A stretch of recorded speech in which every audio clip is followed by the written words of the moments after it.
जीवन के मूल्यों को समझने की कोशिश करो। जो जीवन के मूल्य को नहीं समझता है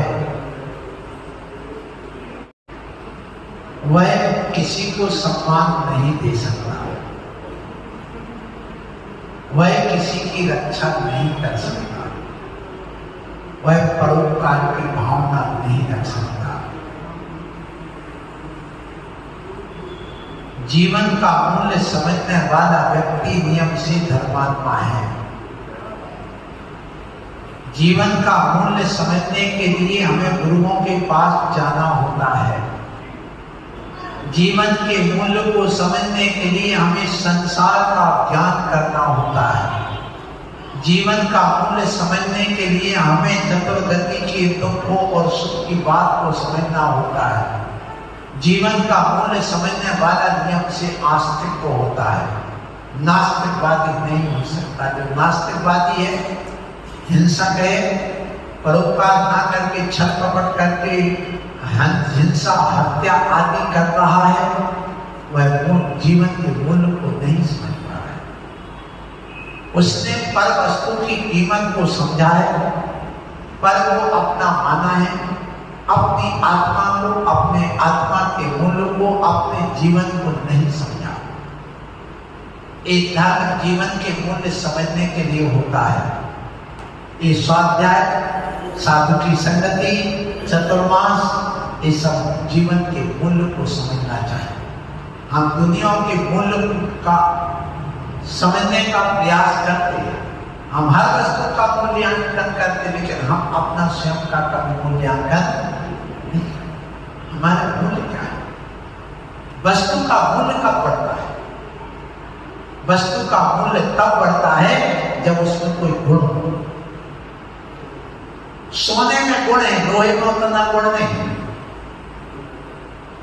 सोना गुणवान होने से उसमें मूल्य आ गया, लेकिन लोहे में वो गुण नहीं है, इसलिए उसका मूल्य कम है। तो इसका मतलब ये है कि हम अपनी कीमत बढ़ाने के लिए, अपने मानव जीवन को मूल्यवान बनाने के लिए सबसे पहले हमारा कर्तव्य बनता है कि हम सबसे पहले गुणवान बने। जो जितना गुणी होगा उतना मूल्यवान होगा।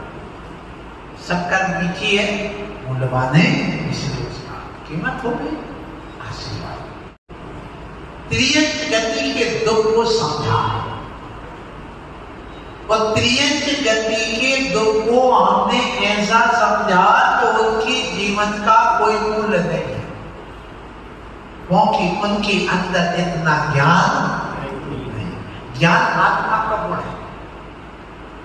आत्मा का गुण ज्ञान है, तो गुणी बनने से हमारी कीमत बढ़ेगी, अर्थात ज्ञानी बनने से हमारी कीमत बढ़ेगी। चारित्र आत्मा का गुण है, सबका चारित्र अपने आत्मा में लीन होना है। तो उस चारित्र से हमारी जो जितना चारित्रवान होगा, जितना ईमानदार और परोपकार आदि गुणों से सहित होकर के चर्या करेगा, उसका उतना अधिक मूल्य होगा। इसलिए त्रियंच गति के दुखों को भटकते भटकते भटकते, दुख भोगते भोगते भोगते कहां आ गए? नरक गति में। नरक गति के दुख को भोगते भोगते कहां चले गए? मनुष्य गति में।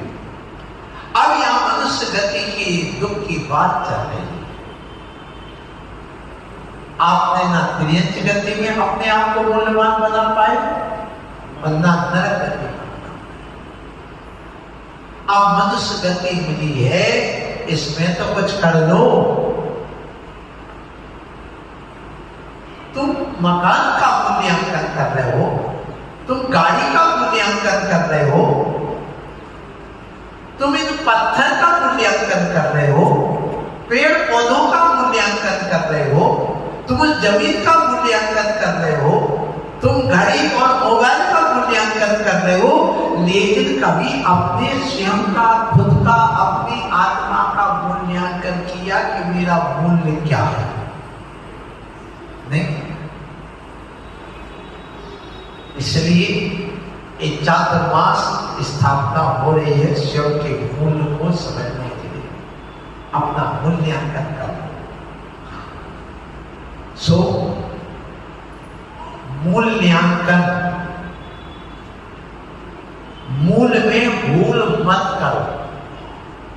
जो मूल में भूल कर जाए वह खुद का मूल्यांकन नहीं कर सकता। मूल में भूल क्या है? मूल में भूल यही है कि हम अपने आप को भूले, हम अपने आप को नहीं पहचान पाए।